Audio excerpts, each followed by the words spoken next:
Berita terupdate hari ini adalah meletusnya Gunung Merapi pagi hari ini. Tepat pukul 7:32 pagi tadi, warga dikejutkan oleh letusan Gunung Merapi. Walau diketahui tinggi kolom abu mencapai 5.500 meter, status Gunung Merapi masih level 1 atau normal. Assalamualaikum warahmatullahi wabarakatuh. Perkenalkan, kami dari kelompok 3 yang akan menjelaskan tentang erupsi gunung berapi. Sebelum itu, perkenalkan, saya Latisha Nur Asyifa dan teman saya, Salsade Aprilia. Saya M. Rizky Saputra. Saya Fiata Yuda Pertama. Saya Muhammad Tariq Valencia. Saya Alifa Zahra. Saya Gaira Alisa Fatia. Selamat menyaksikan. Adapun pengertian erupsi gunung api. Erupsi gunung api merupakan salah satu fenomena litosfer. Erupsi gunung api adalah proses keluarnya magma dan material bumi dari ruang magma dalam perut gunung berapi menuju permukaan bumi dan diikuti oleh dentuman suara yang relatif kuat. Material yang dikeluarkan pun bermacam-macam, mulai dari batu besar yang kecil, kerikil, asap hitam, dan awan panas yang sangat berbahaya. Selanjutnya, proses terjadinya erupsi gunung api. Erupsi gunung api terjadi karena tekanan gas yang sangat kuat dari dalam perut bumi yang secara terus-menerus berusaha mendorong magma untuk keluar. Tekanan tersebut nantinya akan membuat magma bergerak naik ke atas secara perlahan. Hal ini terjadi karena massa magma lebih ringan dibandingkan batuan padat di sekitarnya. Dalam proses tersebut, magma bersuhu sekitar 1200 derajat Celcius akan melelehkan batuan di sekitarnya. Dan kemudian terjadi penumpukan magma dalam gunung tersebut sehingga tekanan dari dalam bumi akan membesar. Kuatnya tekanan akan menimbulkan tenaga yang sangat kuat. Akibatnya, lapisan batu di sekitarnya mulai rapuh dan retak.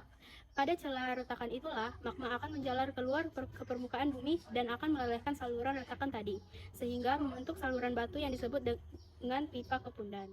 Jenis-jenis erupsi gunung berapi berdasarkan sifat dan kekuatannya. A. Erupsi eksplosif. Erupsi ini merupakan ledakan-ledakan yang mengeluarkan benda-benda padat seperti bom, lapili, kerikil, dan debu vulkanik. Erupsi eksplosif ini terjadi karena dapur magma dalam dan gasnya bersifat asam. B. Erupsi efusif. Erupsi ini merupakan lelehan lava yang keluar melalui rekahan-rekahan gunung api. Selanjutnya, berdasarkan lubang kepundan.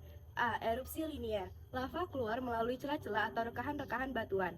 B. Erupsi areal. Ledakan yang terjadi karena letak magma dekat dengan permukaan bumi. C. Erupsi sentral. Keluarnya magma melalui lubang berbentuk gunung di permukaan bumi. Tipe Saint Vincent. Skala letusannya relatif sedang tetapi intensitasnya cukup tinggi. Tipe Merapi, mengeluarkan lava kental sehingga menyumbat mulut kawah. Tipe Hawaii. Skala letusannya relatif kecil tetapi intensitasnya cukup tinggi. Tipe Stromboli, tekanan gas cukup kecil tetapi terus-menerus dan mengeluarkan alfa serta material padat. Tipe Volcano, mengeluarkan material padat dan cair. Tipe Pele terjadi karena penyumbatan di puncak gunung api yang berbentuk jarum pada bagian kawah. Tipe Perret atau Plinian, mengeluarkan material yang dapat menghancurkan puncak gunung. Dampak-dampak erupsi gunung api. Dampak positif. 1. Proses vulkanisme pada gunung api di Indonesia bermanfaat bagi lahan pertanian karena abu vulkanik akibat letusan gunung api membuat tanah menjadi subur. 2. Gunung api merupakan penghasil bahan galian tambang seperti emas, intan, timah, serta bahan bangunan lainnya. 3. Bentuk hasil proses vulkanis dapat dijadikan wisata alam yang sangat menarik. Dampak negatif. 1. Gempa bumi dan letusan gunung api dapat menelan korban jiwa, membahayakan kesehatan masyarakat, serta menimbulkan kerugian material bagi penduduk. 2. Daerah-daerah penggunungan yang terjal juga tidak baik dijadikan daerah permukiman karena rentan terjadi tanah longsor yang dapat menimbulkan kerugian baik material maupun korban jiwa. 3. Lereng-lereng yang terbentuk karena proses vulkanisme umumnya terjadi sehingga terbatas untuk dijadikan daerah pertanian.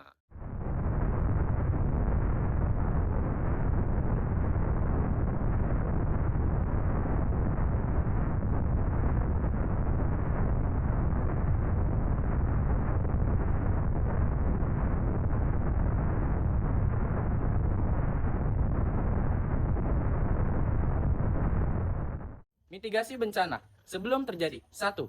Mendirikan bangunan rumah atau gedung yang tahan terhadap gempa bumi. 2. Tidak meletakkan barang yang berat di tempat yang tinggi. 3. Tidak menghalangi pintu keluar dengan perabotan apapun. 4. Temukan cara menghubungi keluarga dan teman-teman karena pada saat gempa bumi, jalur komunikasi kemungkinan terputus. Setelah terjadi, 1. Amati keadaan sekitar seperti keadaan rumah, api, kompor, dan listrik. 2. Dapatkan informasi dari TV, radio, atau internet. 3. Hati-hati terhadap kemungkinan muncul gelombang tsunami jika berada di kawasan pantai. 4. Selamatkan diri ke tempat yang lebih aman. 5. Saling bertukar informasi dan saling menolong. Pada saat terjadi, 1. Saat berada di dalam rumah, selamatkan diri ke tempat yang lebih aman. Hati-hati saat keluar dari rumah, perhatikan bangunan dan barang sekitar.